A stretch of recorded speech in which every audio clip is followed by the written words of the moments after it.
The date, January 9th, 2007. The city, San Francisco. The event, Macworld. Steve Jobs walks on stage and opens his presentation with these 12 words. Every once in a while, a revolutionary product comes along that changes everything. And of course, he was there to talk about and introduce the iPhone. And next to the internet, the iPhone or the smartphone, for what other devices, has changed the way business is done since their inception. And I mean how every business is done. For example, the world's largest hotel chain owns no hotel rooms.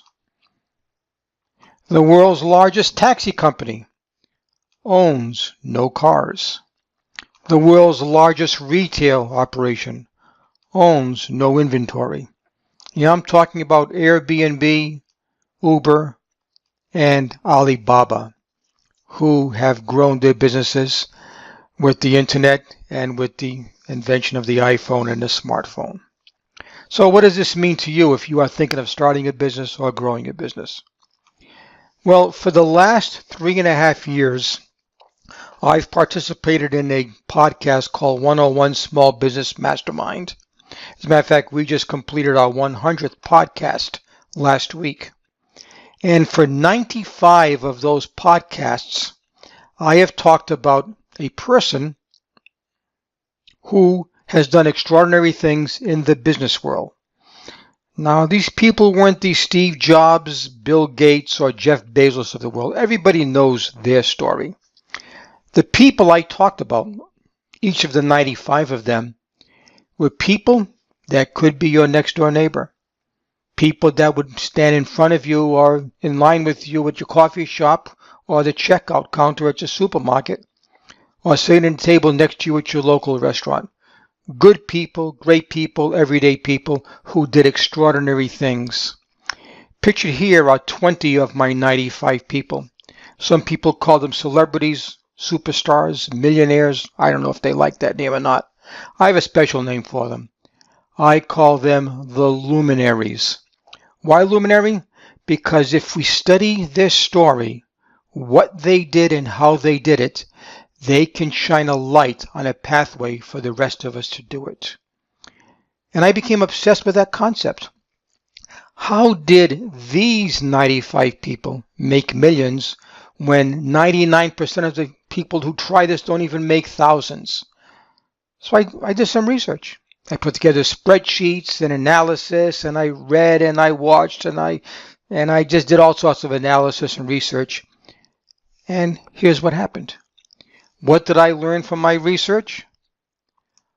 I learned that each of these 95 people employed these 5 keys that allowed them to become a luminary and allow them to get their best prospects to ask for them to be contacted. Luminaries do not chase prospects. Prospects chase luminaries.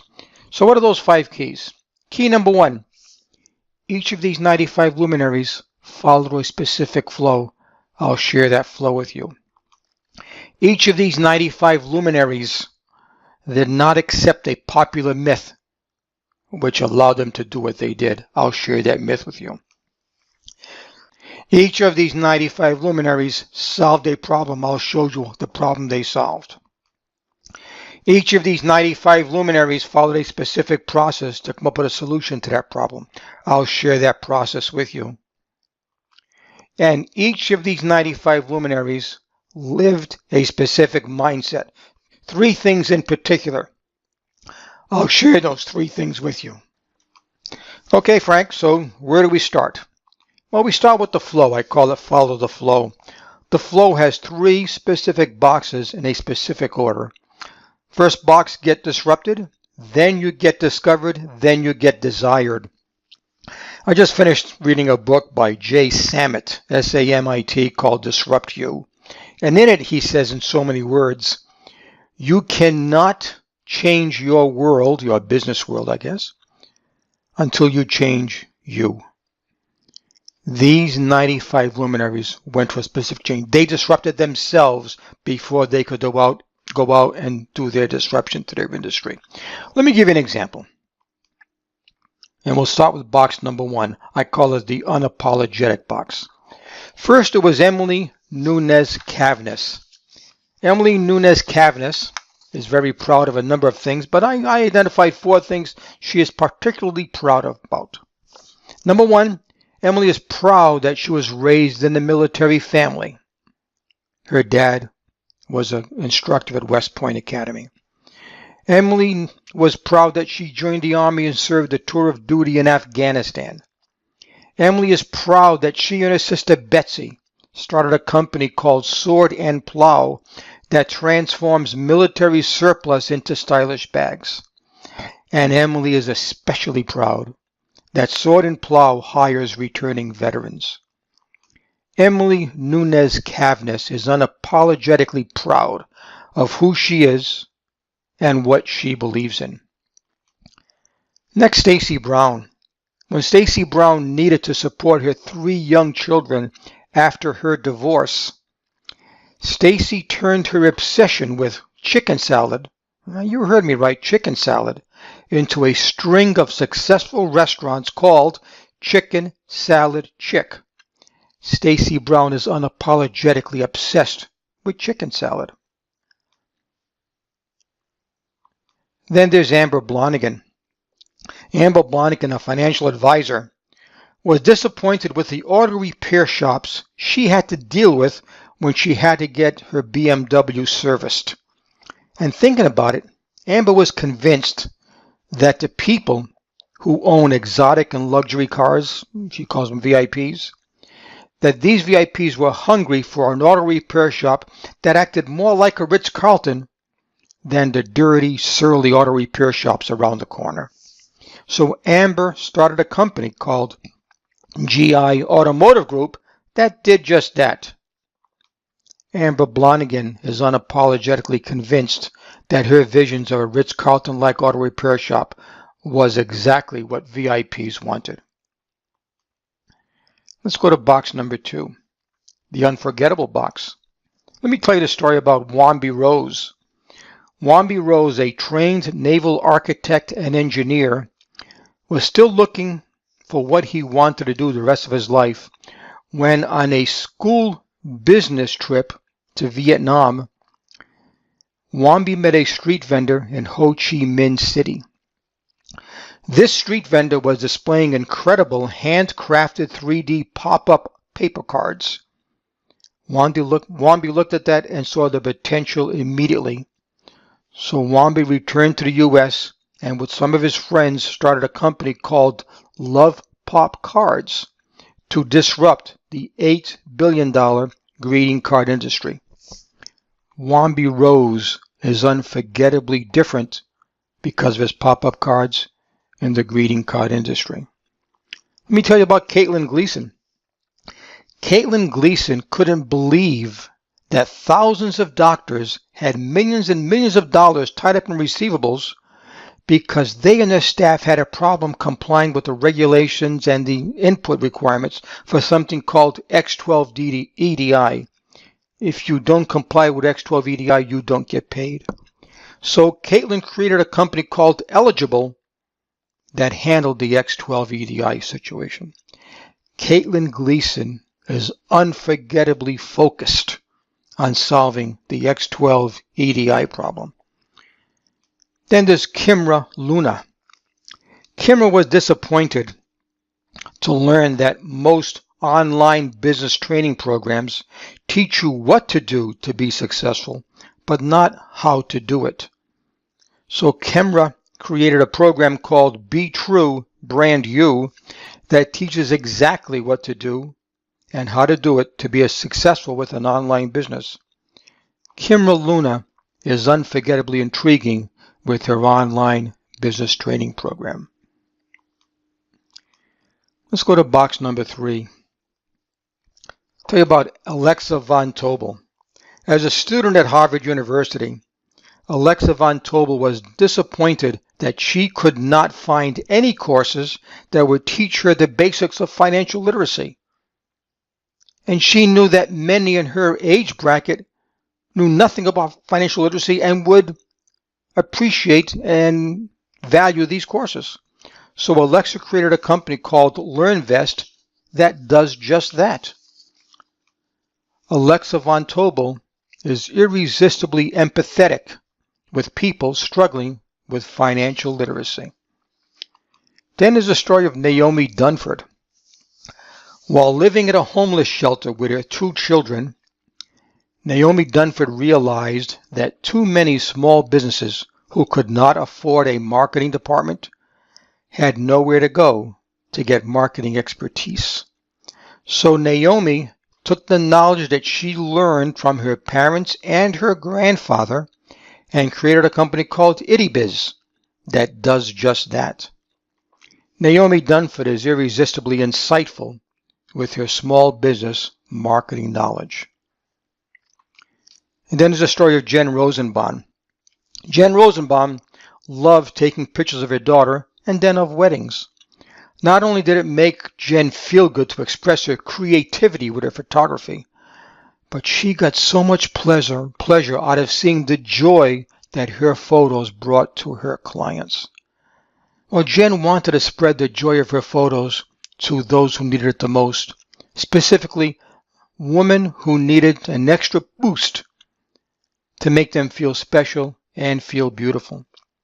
So Jen started a boudoir photo business where Jen would invite clients into her bedroom, or she would go to their bedroom and give them a non-judgmental professional photo shoot displaying their outer and inner beauty.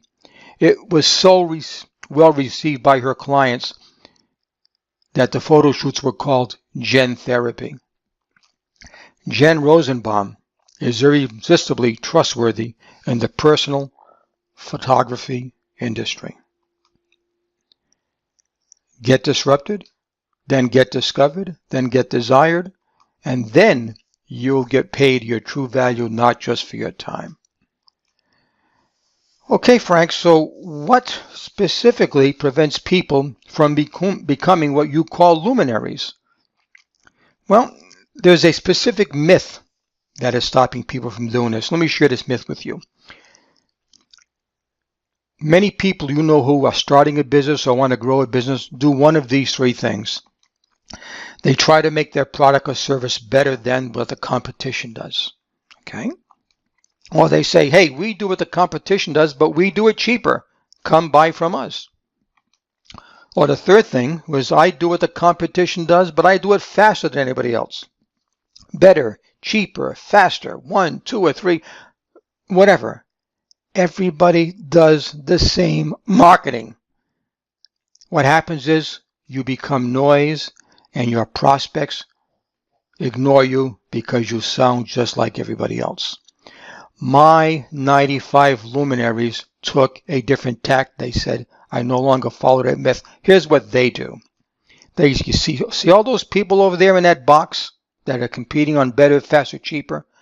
I am different. When you're different, you have no competition. When you're different, you can charge a better price.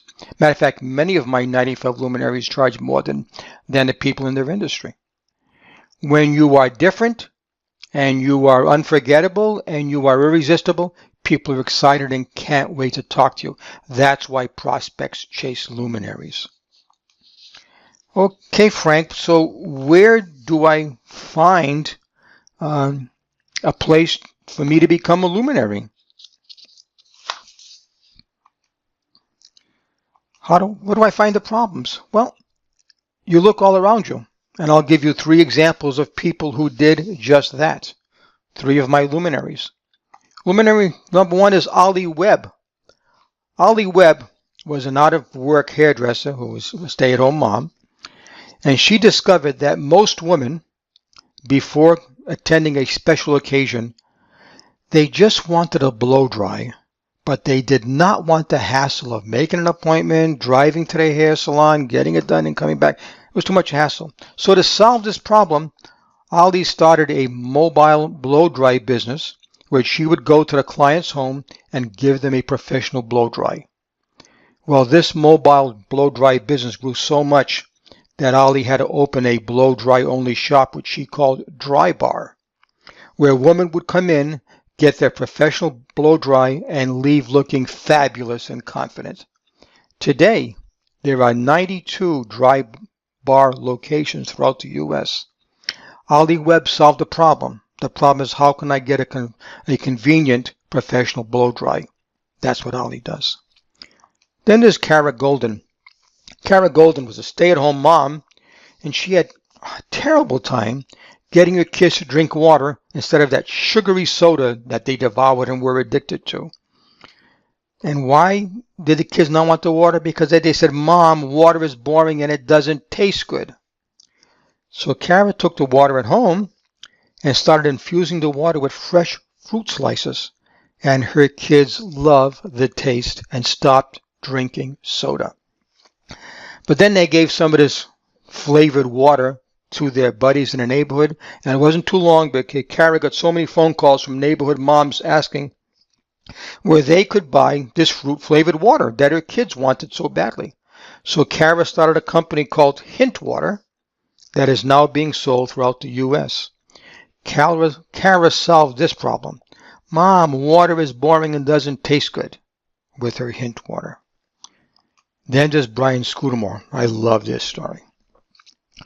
While waiting in line at a McDonald's drive-thru, Brian Scudamore, a high school dropout and then a college dropout, noticed a junky truck in front of him with a terrible hand-painted sign that says, "We take away your junk." Well, Brian looked at that and said, who in the world would want a junky-looking truck with unprofessional-looking men to come to their home and take away their junk? So Brian had an idea. He started a company called 1-800-GUT-JUNK with professional-looking trucks, which you see in the picture behind him, and cleaned, uniformed professional employees who would come to your home and remove your junk. Today, there are 156 800-GUT-JUNK locations throughout North America. Brian solved this problem. How can I get professionals to haul away my junk? There's your answer. Look around you. There are problems that need to be solved. The fastest way to become a luminary, the fastest way to make millions, is to solve a problem that people have, but they do not want.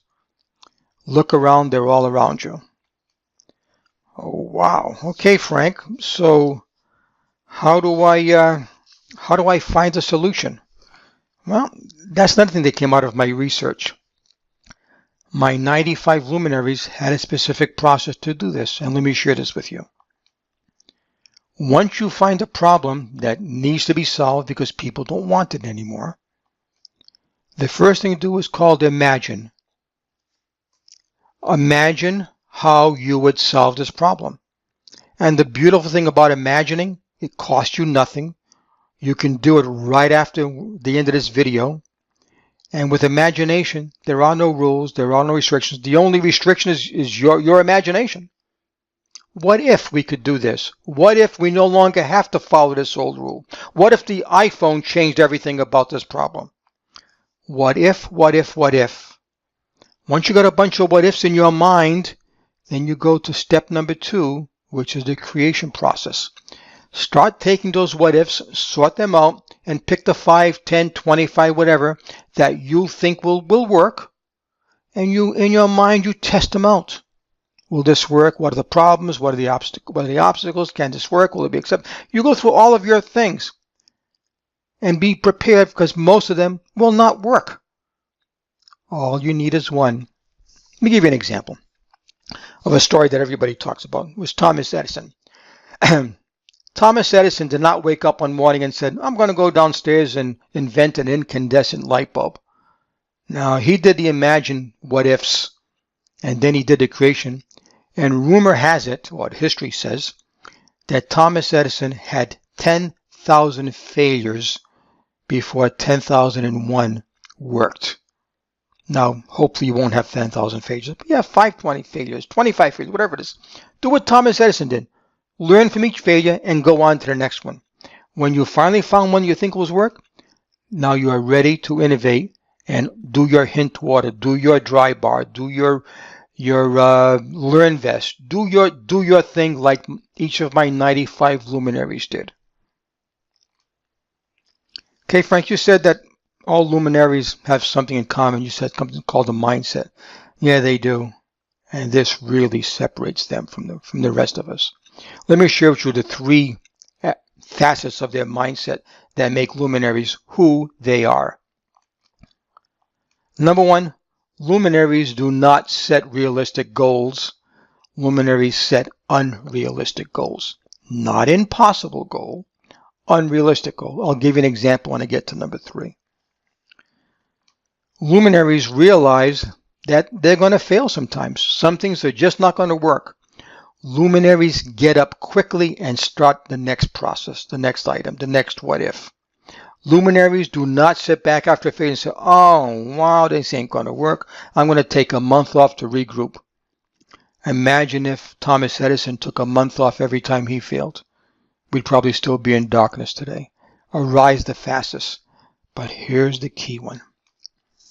Luminaries do not plan forwards, they plan backwards. Let me give you a personal example. I'm working on a project right now.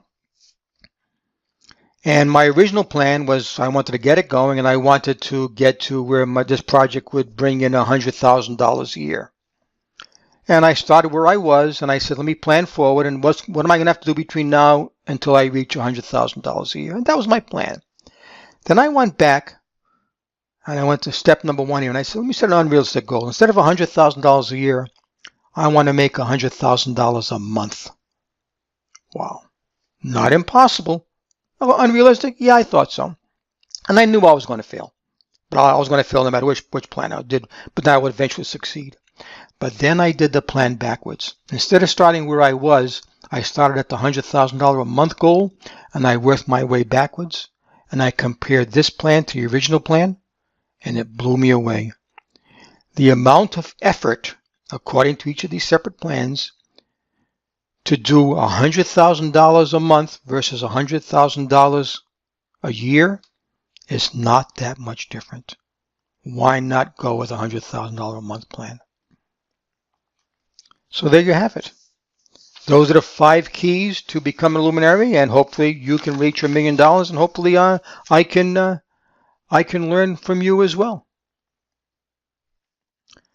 So the question is, okay, Frank, where can I go to learn more about this? Well, there's 2 ways. Coming soon, I will be releasing a book on Amazon. It'll be available in paperback and on your Kindle or your reading device, and in which I'll do anywhere from 20 to 25 luminaries per book, telling you their story, where they came from, the obstacles they faced, the decisions they made to move forward, and why they succeed when most people don't.